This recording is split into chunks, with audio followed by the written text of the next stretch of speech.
for DFM. If you haven't seen it, please make sure you take some time to read through it, because this is the policies that we're abiding by at DFM. And just to top off our session, I'd like to share that DFM is definitely very committed to mentorship, and just last year, they launched the inaugural Future Mentors program just to show how committed they are to mentorship. And showing that, I think the program really showed that there are African mentors for African professionals, which was really important, and I'm looking forward to seeing the cohort from this year.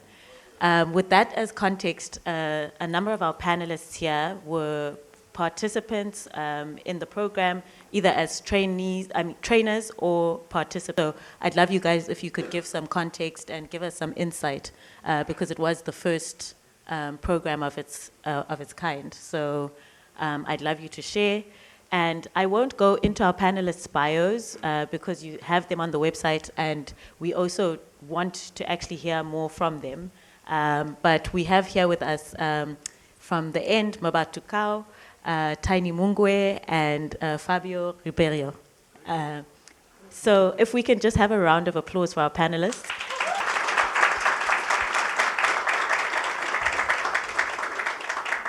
Okay, so I'll just start with you, Tiny.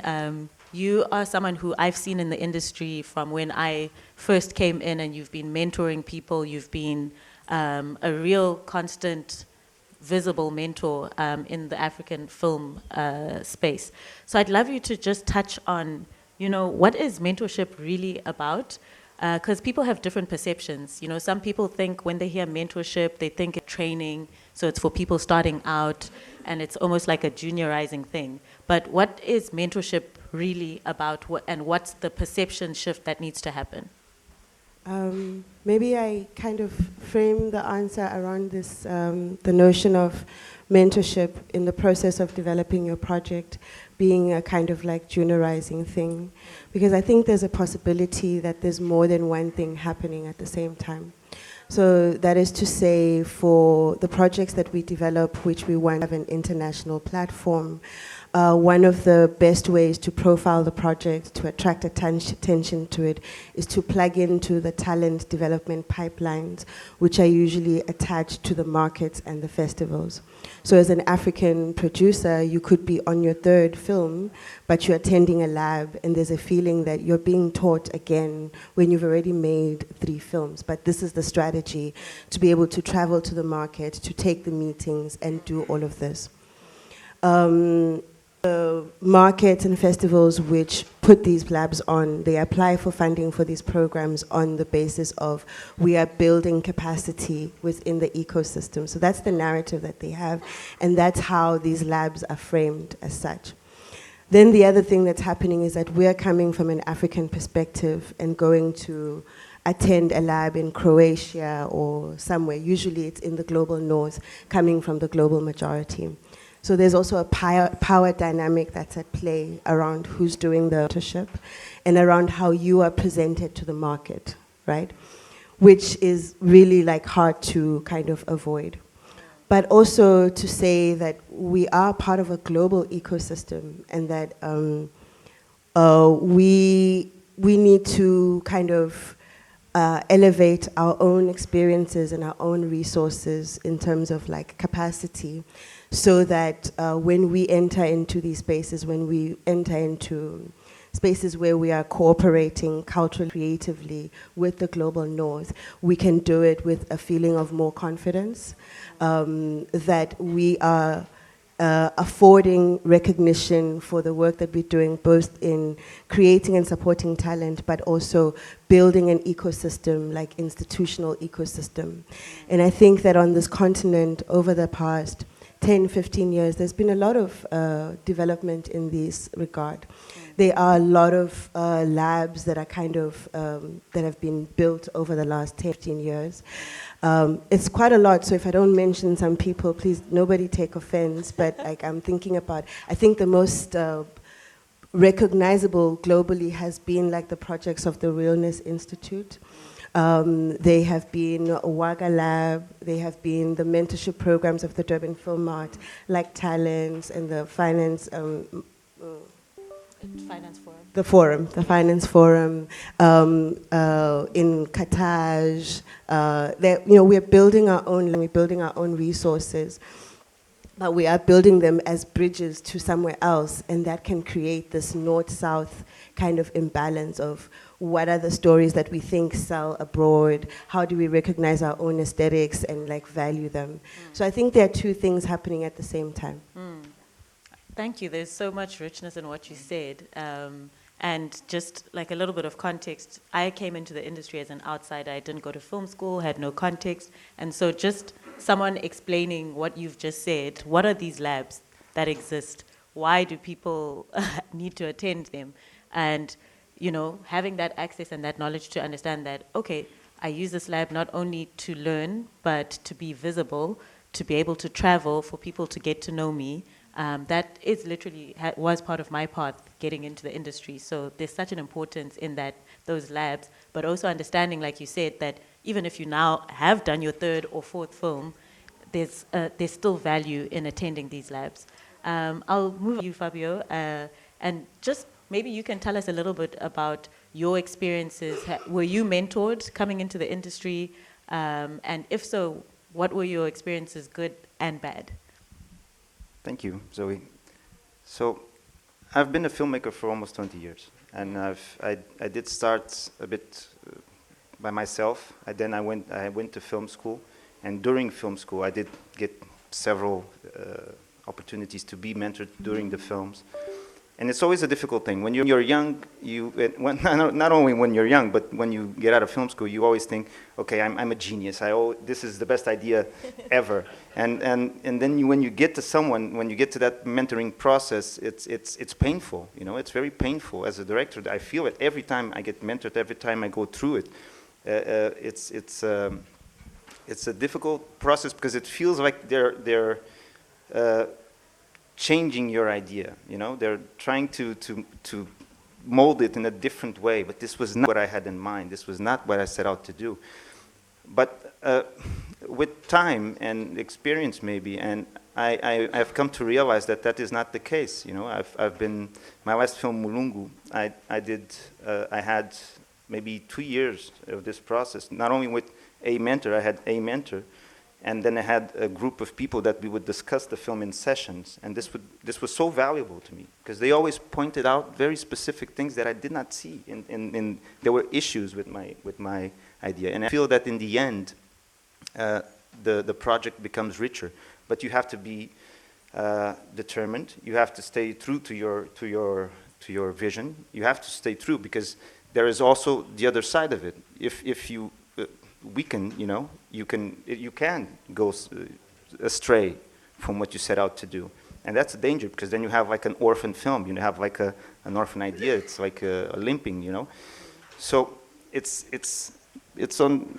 a balance that you need to find in this process. And I come from Mozambique, and I'm here representing a project that's the Pau Film Network. So we're working with the 5 Portuguese-speaking countries in Africa that have different issues and that have different gaps, let's say, for the artists. I know most of you, or some of you, let's say, don't know the reality in these countries, and it's very different from the Anglophone and Francophone structures and industry, because to call it an industry on our side, it's not that a fact. So mentorship, yes. Yeah. Structured, yes, but it needs some more, and I'll go back to it later. Yes. Thank you.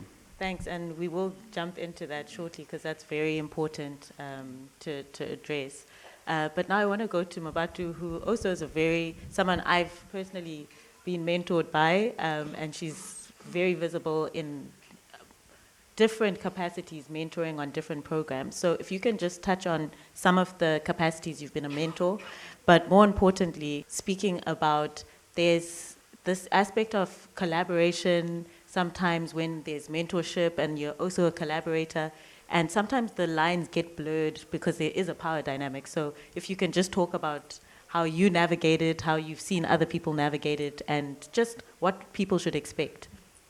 Thanks. I think As you say, I've been in different spaces where I've been a mentor, and I'm also getting to a point where, ironically, I'm starting to really question this term mentor as well, because it does give a sense that I know more, but when in actual fact I don't. All I'm there to do is to help you see the things that you do not see because you're so deep in the woods. And I love what you said earlier about the fact that sometimes you may feel like somebody's changing your story, but I think a real collaboration, instead of necessarily the idea of mentor, which gives the hierarchical sense that I know more, allows the person who you're working with to see their possibility and their potential in the project that they're working on. So in a sense, that's been my approach. It's this idea of like, how do I bring myself to a space without making the person feel like I'm taking over, but at the same time, they may not see the things that I see in the project, which hopefully in my process, the things that I see are only going to elevate the project, you know. So for me, mentorship is about that, and knowing that actually that space between mentorship and collaboration is rooted in this idea that that person who is said to be the mentor is, from my perspective, I'm only there to just help you unlock and see the possibilities and not instruct. So it's that's where the lines can get blurred, but because sometimes I get very passionate. Yeah. And I'm like, I know. pull back. Thank you for that, Mmabatho. And I'm actually going to just come to you with my next question because I think it follows on. You know, how do we avoid replicating extractive or colonial practices within our own intra-continental collaborations? Such an excellent question, because colonialism didn't end the day we got independence, right? And our minds have also been colonized and continue to be colonized because we believe certain narratives and approaches to storytelling are better. We do not go back and remember the way that our grandmothers told stories, even though sometimes we also make that quite a kind of exotic mythological thing. Oh, do you remember when we lived around the fire and our grandmother told? No, we didn't. We live in the cities.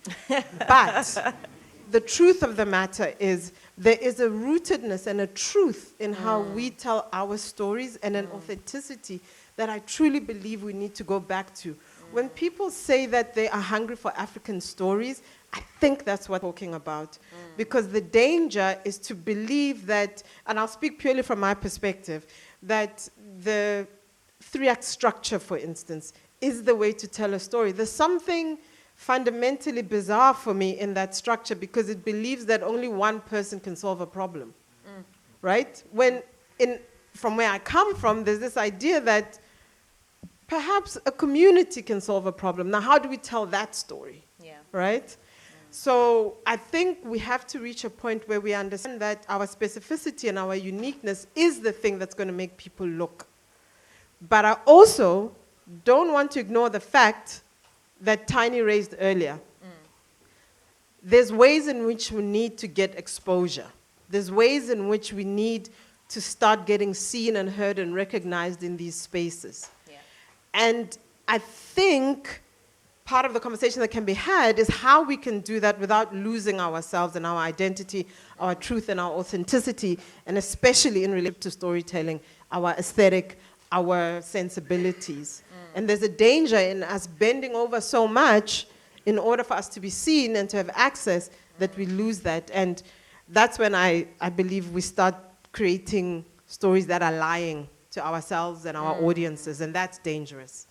So if we can remember that your truth, your identity, our rootedness is what's actually the thing that everybody's looking for, that can break that. It's important to say why. Why are you making films? Yeah. That's it. You go back to that thing, and what drives you? Is it the market? It's not the market, it's the story, right? So I totally agree. Yeah. I really love that. And I think with that, we can see that as Africans, we're building our voice, you know, and we're finding ways to build our voice. But at the same time, the world is shifting so dynamically. We have AI, You know, like there's all sorts of things changing in the technological way of how we tell stories. So, Tiny, if you can speak to, as we're navigating, moving forward and finding our voices and clarifying what we are saying, how do we also make sure that we're not left behind in the space of AI and all of that? How does mentorship play a role in that? Do we also need mentors maybe from outside of the industry to keep us, you know what I mean? We don't want to fall behind again, you know? So inside me, there are two wolves.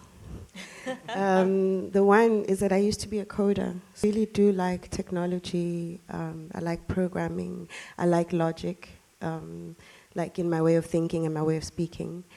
So I can write a good prompt, yeah, for the ChatGPT. I see you, girl. But I do think also that as you said AI, I was like, there should be a drinking game in this market for when a panel is going to mention AI, you know? So we would have taken a shot by now. But just to answer your question, the wolf inside of me is the one that recognizes that there is a new colonialism that's taking place, you know? That recognizes that we need to have more conversations, not just about the extractivist way in which AI is being built relative to our industry. I think I've spent a lot of time thinking about who this is going to affect, and I think a lot of producers will be tempted to and maybe give into pivoting towards AI. But I think the thing that makes filmmaking so like special to us, even as producers, is the possibility to work with people, right? And I think that we need to have much more in-depth conversations about how we can create alternative spaces, because this isn't just about a technology as well. I think this thing harkens back to a debate that maybe we put on ice when we thought the Cold War was over. It's about what kind of future are we building? Are we building a capitalist future, or are we building a socialist future where we can live, where we can also have more time to think about story, to think about our dreams, and have that reflected in the images that we're making. Not all of those images are in the machine already. Not all of those images are in the algorithm. But even if they are, filmmaking is a collaborative practice. If we're going to embrace AI, how can we do it in such a way that we don't leave other dreamers and other storytellers behind? And for me, this is not about jobs. It's about dreams. Yeah. Our dreams are not in the machine. So how can we use the machine much more wisely so that we can have a fireside way of making films? I love that. Our dreams are not in the machine, right? Love it. We should put that up somewhere. Yeah. And as the tech team comes up to set up the video, I think the next thing I would like us to each of you to very briefly touch on is when you're looking for a mentee, what kind of projects people really stand out to you? Because I'm sure there's people in the audience who are looking for mentors. So you guys, what are the things that stand out for you? How do you find people to mentor and projects to mentor? I normally work with people once I'm invited by an organization or a platform. So normally I don't necessarily mentor somebody directly, but if it's possible, if time and schedules allow, absolutely. What I love most is working with somebody who will challenge me as well, because I don't know everything, but somebody who's also hungry to go beyond what they know, and somebody who doesn't believe that they know everything. So I'm not necessarily, I'd love to get into documentaries. You know, I've never done a documentary before, but I'm not fussy about the type of project or the type of story. It's more about the partnership, the collaboration, the desire to be inquisitive and curious about storytelling. Yeah. Lovely. Either of you want to take? I think it's a lot like what you're saying, Mmabatho. If I'm in a position of considering being a mentor, I want to work with people who can teach me things. Yeah. Like projects and people I can learn stuff from. So yeah, curiosity. Nice. Yeah. I would maybe say affinity. I think to be a mentor is a big responsibility, you know, as we were talking about before, and you have the power to shape, and if people look at you in this kind of mentor, because even the word mentor, as you were saying, is kind of top to bottom. It is a collaboration. It is a collaboration, and if you have something to contribute, and if you share the values and the ethics and the idea behind the project, it's something that I would do, but only in that sense. I would not take that responsibility if all of those conditions were not on the table. And if I could share an unprompted advice to anyone that's looking for a mentor, choose carefully, because it's going to drive your project in very different directions. Yeah. So that this idea of having this pool of African mentors for African projects is so relevant to forward, and this connects to what I'm going to say after also, because we need to start building this ecosystem within South-South, right? To be able to stay true to the stories that are coming out. So I mean, with that, I'll go back to you on this, Fabio. What are the gaps that we are experiencing? You know, DFM, the theme is building bridges, you know. So how are we building bridges within Africa? And you can maybe tell us a little bit more about the project that you guys are running. Yeah, thank you for that, Zoe. Not sure if this is working. Just give me 1 second. Sorry, breaking protocol. But that's a surprise, right? Yeah, all right. Okay, so I'll keep it short. But so in our countries, when I say our countries, I'm talking about the Portuguese speaking countries. They're very diverse amongst themselves, but we have this unifying thing that is language. And even within the diversity, we have similar problems when we're talking about film industry, right? And mentoring is an important aspect of it, and what we just talked about, but there is another gap that we need to bridge, and that in our countries there is a lack of structure, there is a lack of knowledge in the terms of data, not knowledge, know-how, but there is a lack of data, there's a lack of opportunities and network, right? So we as filmmakers identify these issues, right? Identified and are trying to solve them in a way. So this project that is the PALOP Film and Audiovisual Network comes to be because of that, right?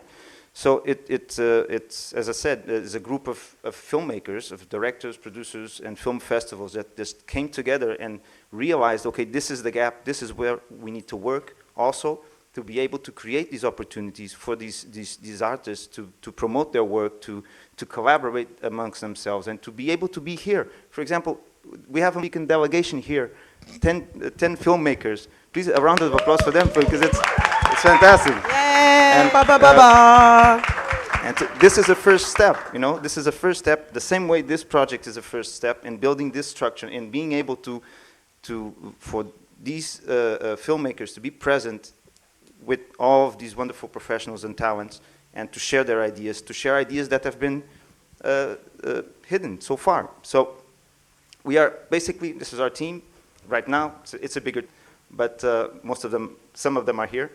I can see them. So, and what we want to do is to map up the sector, to get this data, to be able to promote, imagine a film commission within these different countries, because there are no film commissions, there are no film agencies, there is no even the film regulations or are still very recent, so they need to be worked at. You know, we need to work at them to make it suit our interests as well. You know, as filmmakers, not the state, because the state does it. It's a good, valid initiative, but we need to refine it to be able to be useful, right, in our regards. So we want to gather this data. We want to map out the sectors, identify, because filmmakers and film producers are scattered, and we want to bring them together in a network that can then compete also in a market, in a more global market, right? So that we feel that we are stronger together. And to maybe paraphrase a sentence from the last presentation, no one's going to save us. We have to save ourselves, right? So yeah, so this comes into line with that. We have a website that you're welcome to visit. It's still ongoing. We're starting these activities now, and we're going to do film labs. This connects to this panel as well, and maybe we'll invite you guys to be part of it. Yeah. So to be able to share your knowledge, to share all of it with the young filmmakers from these countries, and to be able, actually women, these film labs are directed at women because it makes sense. It's necessary to balance the scale as well. And, well, in the end, to advocate for a film agency and to a film commission. And I'm going to keep it very short. Anyone that's interested in the project can meet up later with me. I can share more about this, and because I would love to get inputs from people that have already done this, because we're starting. Right? This is a pioneer project in the sense, but want input from people that are already in the industry and have already done this and can help us get through it. Yeah. All right? So thank you so much for your time. Huh? Thank you, Fabio. I think that sounds really fabulous and like something that's super important, because a lot of people don't know. They think that the problems are the same in each country, you know? So for you guys to be doing something specific is really important. And so just as we go into the Q&A, please prepare your questions. I'll just ask our panelists to each answer the same question. We won't do the rest. What's the one lesson you wish somebody had told you when you were starting out? And then we'll come to the floor for questions. So I'll start with you, Mmabatho. I wish I was told that I can. I Yeah. can own spaces. I can go to places. Yeah. Yeah. It's really good. Tiny? I want to say the same. I also want to say the same. I think that, but also, I want to say the same, but I also want to acknowledge a lot of our foremothers, women film professionals who've come before us, who've made sure that we have the possibility to be included in spaces, to participate in spaces, not as a thing of tokenism. I think all of the best and most important mentors who've opened the door for me in this industry have been women film practitioners all over the continent, and I really appreciate that a lot. And I can just second that, because when I came into the industry, just seeing you guys, just your existence and your confidence and your just ability to navigate spaces is what made it possible for someone like me to also be in the industry. So thank you to you, ladies. Can I say something spicy? Yeah. That is to say, when you go to these spaces where they do these retrospectives of African cinema, and there's a certain era of African cinema where we don't see the women directors, where we don't see the women producers who are operating in that space. And I really look forward to, in 10 years, going to film festivals and seeing retrospectives of the films that our mothers made. Yeah. Fabio? Well, maybe if someone had told me, pace yourself. That is so true. Yeah, because I believe many of you this, we want to do, we want to make it happen. Yeah. But if someone were and I was always on a rampage in that, it's out of my way, I have to do it. So if someone had told me, and if I had listened, to think and focus your energy on building it, and it goes back to that that refining process of the project. You build it, you refine it, you go through the mentorship, you break the stone, you go, and it's a diamond, right? And it sometimes is better to invest the energy in that than to just have the anxiety, because I'm a very anxious person, and to be able to do it, right? So maybe that, pace yourself in the beginning and invest your energy in the project itself until it's ready. Fantastic. Thank you for Thank that. And so I'll just take it to the floor. How much time do we have left? How much? Just give me so I know. Okay, so we'll start here. 1, 2, 3, 4, 5, 6, 7. This is going to be a lively Q&A. Hi, hello.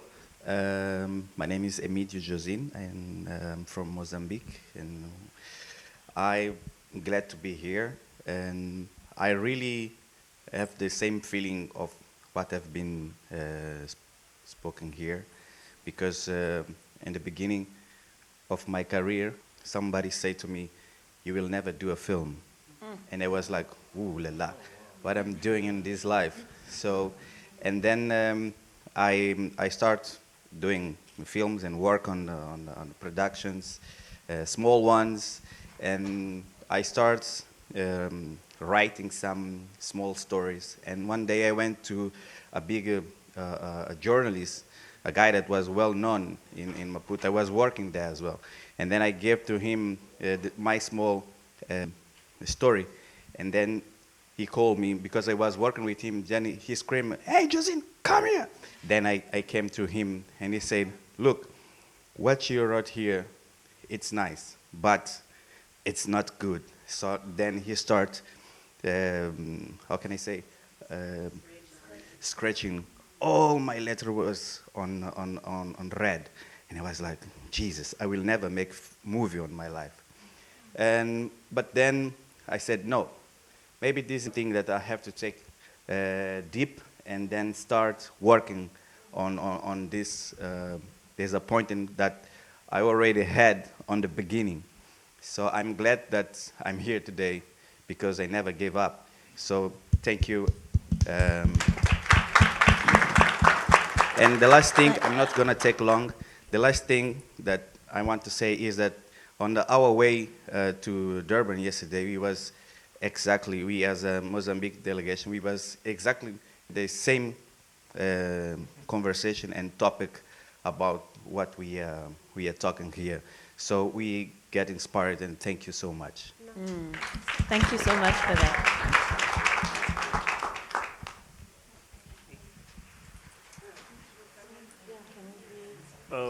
Sorry. Yes, Me? yes, you are Okay. next. Yes. Thank you. Thank you to the panelists and the moderator. Hello, everybody. My name is Unat. I have two questions. The first is this idea of being teachable, okay? Being able to step away from your story, from your initial story. I'm an entertainment lawyer, so I've done more than a few separation agreements between writers who thought, I can't take this whole process of a streamer maybe taking control or your story being broken apart. So I think that's a very, very important thing to consider if you're a writer. How far are you going to hang on to your initial version and you don't want to see the possibilities and you don't want it improved? So I think I really resonated with those points. The second thing I wanted to ask you was about, you said that the crux of it is about storytelling and not necessarily the market, okay? So the first is, how much do you look at the audience, okay, and that part of it, the market part of it? And the second is, when you have a streamer, a lot of writers are complaining now that the streamers are going with algorithms. So that rootedness that you spoke about and authentic storytelling that we want, that we think people say they are here in Africa to get from us, they are still applying algorithms and changing our stories according to the algorithms, which is a bit strange for me. So could you speak on those two aspects, please? Thank you. Okay, thank you for that. So what we're going to do, because we have 5 minutes left, I do want everyone to get their question. So Mmabatho, can you take that question if you guys are able to remember? But I want to just give everyone a chance to just say your question, please keep it very concise, and then as the panel, you'll address everything. So can our mic rovers be very quick? Give them the mics in advance so that we're not waiting each time. Over there, please. Over here. Okay, here we go. So please get started. Thanks. Quick question. I think this question is for Mmabatho.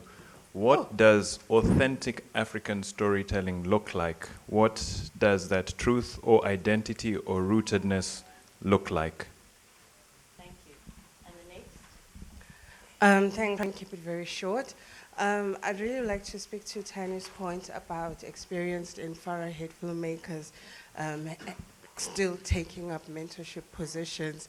My latest film, Women of Substance, is part of NFVF's Unsung Heroes, which appointed a mentor, and I worked with Rehat Desai, and he did a fantastic job as a mentor. But there was another mentor that I had to ask the NFVF and say, if you don't let me get this woman off my object, I'm going to kill her.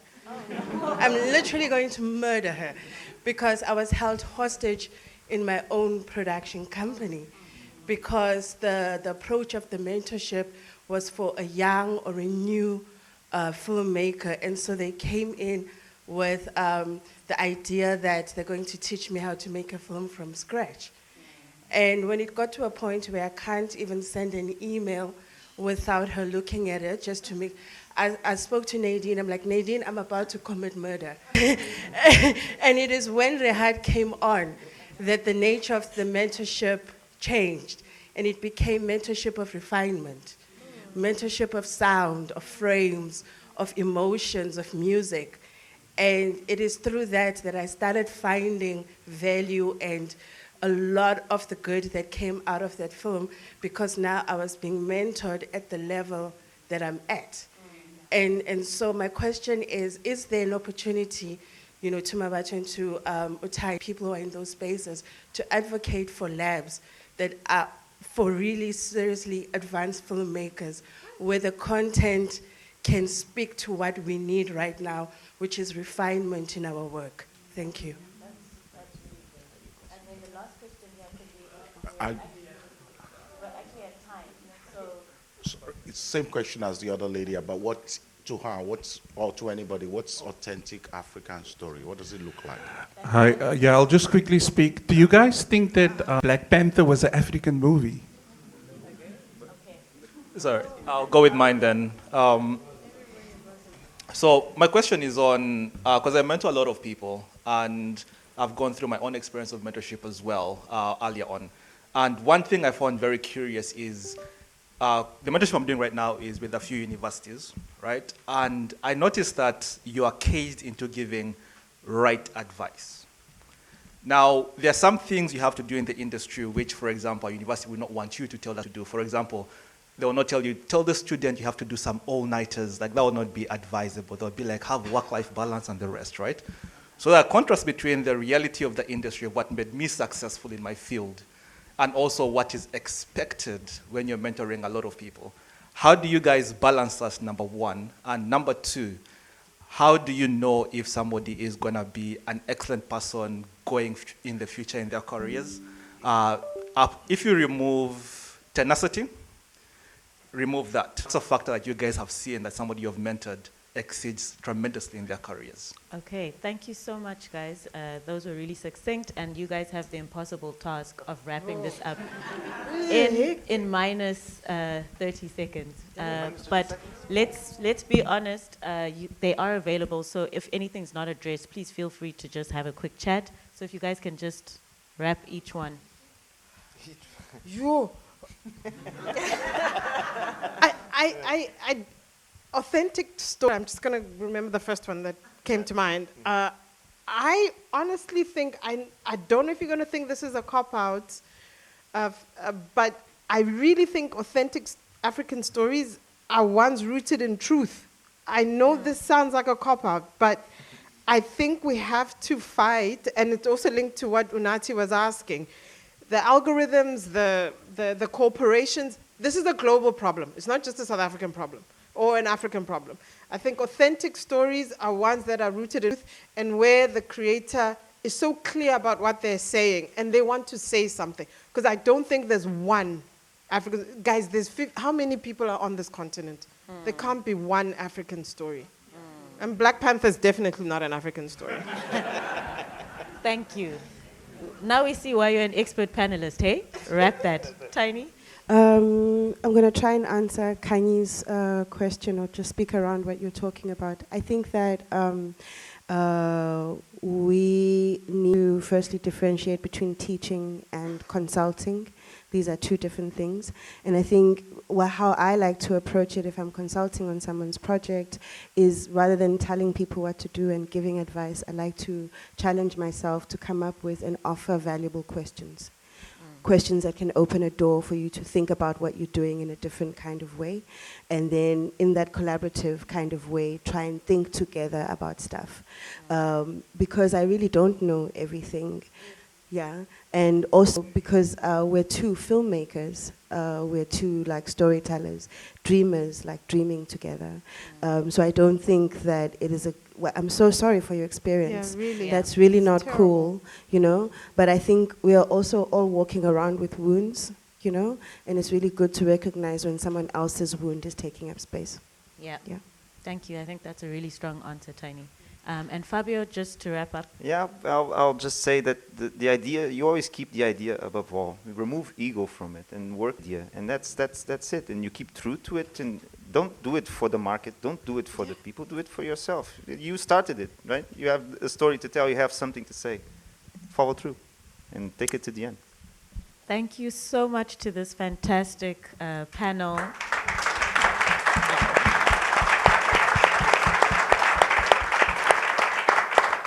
And thank you to the Q&A. That was very lively. Thank you so much. And then thank you to DFM for hosting this.